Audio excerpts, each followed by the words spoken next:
Good crowd. Wow, look at you guys. Standing O, I saw some people standing up.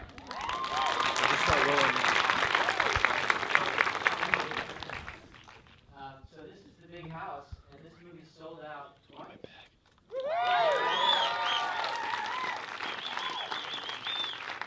So I'm going to step aside because you don't need to hear it from me. Ladies and gentlemen, Richard Zelniker.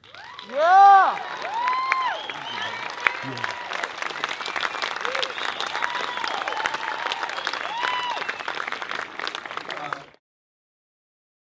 I just want to say, as an acting coach, I just want to say that I think you guys were brilliant.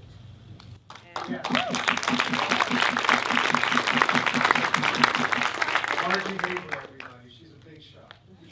big laugh. But meanwhile, just because, rather than to ask a question, I just wanted to comment that for me to watch people live a life like you guys did and be scared shit sitting next to the father of Luke, right?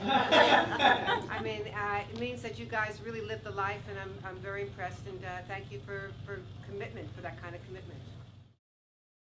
I wanted to know, as a director, how much of your shots and things of that nature were planned and how much were inspired by the moment on the day of? When you're overly prepared the way I was, accidents happen. And as I pointed out earlier, Mark was always willing to do the extra shot, go the extra mile. These guys complained a lot, but it ended up being great. Everybody was we did everything we possibly could do. We didn't leave the set on any given day until we got what we needed. By the way, brilliant job. Like, the acting was incredible. I just wanted to know what, as the writer, what the message you want to get, or you want people to get from this film is. I just wanted to tell a story about how difficult it is to live in the world at that age, and the choices we make will determine the rest of our lives. And it's a very difficult question to answer, but my hope is that it opens a lot of conversation about what kids have to deal with today.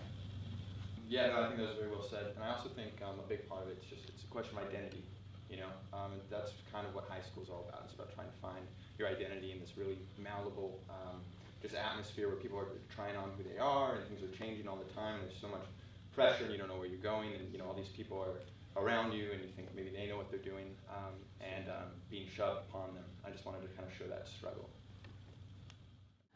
Sometimes when we make a film, starting off to do what you did, to say something about kids, we as the writer don't realize the bigger thing we're saying. And I was sitting here getting sick to my stomach and getting angrier and angrier because it is such, your acting was so amazing. And I'm thinking, why am I looking at this? It's so dark and so threatening. And then it hit. And then it hit what you had created. Is not just about the violence that's out there, but the cost of passivity. This kid who so desperately wanted to save his life and save his mother and couldn't, and had a voice that he couldn't use, wrote, but he couldn't stand behind what he wrote, leads to that tragedy.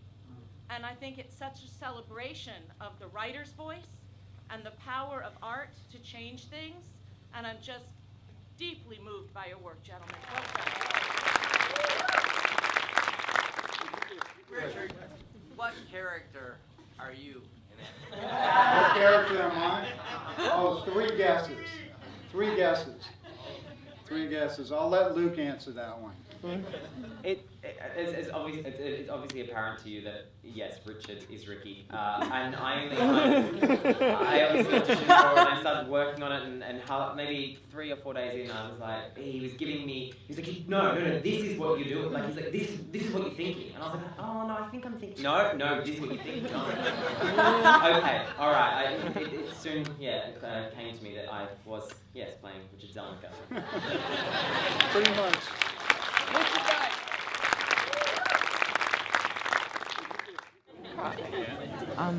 When you were tied up, I've heard how good it was to see. That's what everyone kept saying. Great job. Oh, thank you. Honor to have your movie. Really? Thank you. What a great bad guy you are.